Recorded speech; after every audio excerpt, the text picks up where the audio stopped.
Both games included in the Uncharted: The Legacy of Thieves Collection, Uncharted 4, A Thief's End, and Uncharted: The Lost Legacy are excellent titles, ideal for when you want to spend some quality single-player time. Unfortunately, they aren't on Mac, so when I wanted to try them out, I first needed to find the best available workaround. After extensive testing, I arrived at 3 viable methods that I'll share with you now. If at any point you find yourself overwhelmed with all the information, there is a link to our site in the description where you will find a very structured article on how to play the game. One of the ways to play Uncharted: The Legacy of Thieves Collection on Mac is a cloud gaming service, and the other 2 let you download it and run it locally, so there's something for everyone. But before you choose which one you want, you'll have to buy the game. If you want to get it at a significantly reduced price, check the description where you'll find links to the best discount deals for the Legacy of Thieves Collection, available at the moment. Now, let's get to the ways to play it. The first method you can use is Boosteroid, the cheapest cloud gaming service that's actually any good. The main draw of cloud gaming is that your machine doesn't matter so long as you can supply it with around 40 megabits of stable internet. And if you've got a faster connection,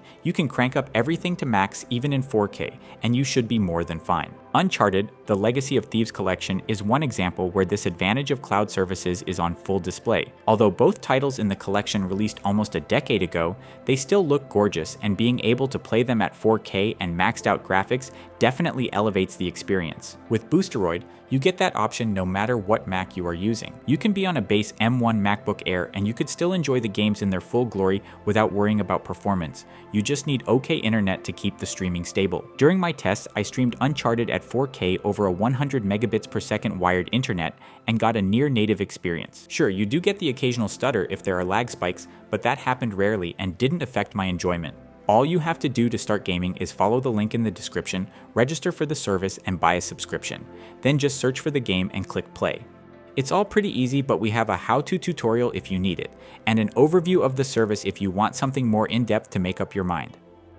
Crossover is the go-to method in 2025 if you want to use your Mac's hardware. It will give you the ability to play anywhere you want without internet limitations, and scales better with newer Macs. But you're not going to get anywhere near the graphical fidelity or performance you'll have with cloud solutions. The Legacy of Thieves Collection is an interesting and instructive example. I can confirm it runs through Crossover, and you can generally start it without any issue or need for troubleshooting. And also, being an older game, it has modest hardware requirements by today's standards. Despite this, when you actually get to playing it in Crossover, its performance is nowhere near as good as it's supposed to be. Case in point, on my M3 Max MacBook Pro with 36 gigs, I got around 60 FPS at 2K resolution and high settings. Doesn't sound too bad, but if you were to run it on a weaker machine, say an M4 Mini, you'll quickly see how that could be a problem. Users report 30 FPS or even lower on anything that has less than 24 gigs. In other words, for some reason this game needs a lot more memory to run okay in Crossover than its official requirements would suggest. In fact, some users report memory leaks that cause the game to become unplayable after 10 to 20 minutes of gameplay. And it's not that the game is poorly optimized, it's just a typical kink of running games via translation layers. Some titles simply run worse than others. That said, Crossover isn't actually a bad option if you've got a higher end machine, which is why I can still recommend it. Also, with this method, you can use mods for single player games, and there's a 14-day free trial. To use Crossover, click the link in the description, enter your email, and download the app. Then, after you install Crossover, you must click the Try Now option for the 14-day trial. If you need a longer tutorial, visit our video on that. Just note that the experience with Crossover can sometimes vary between updates, so don't be surprised if it suddenly starts to break the game. If this happens, check our site for the detailed instructions, or you'll have to research this on your own. Before I move on to the next method, I have a couple of suggestions that may help with potential memory leaks should you encounter them. First, in the Crossover bottle settings, use D3D Metal and M-Sync. In-game, stick to medium and lock your FPS to 60 or 30 depending on your hardware. If we learn about additional solutions to improve performance, we'll make sure to put them in the linked article.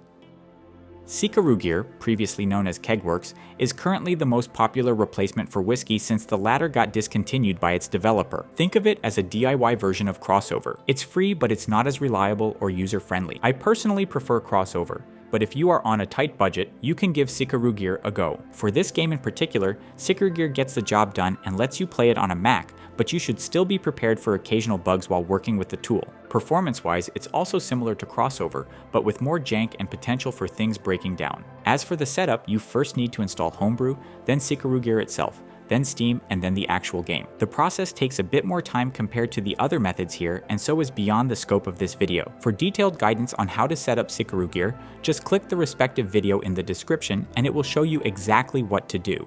So this brings us to the conclusion of today's video. If you are interested in exploring more popular gaming titles you can play on your Apple machine, you should check the videos that will now appear on your screen or simply browse through our channel. Also, in case you found this content helpful, we'd greatly appreciate it if you like the video and subscribe to our channel. Take care and see you in the next one.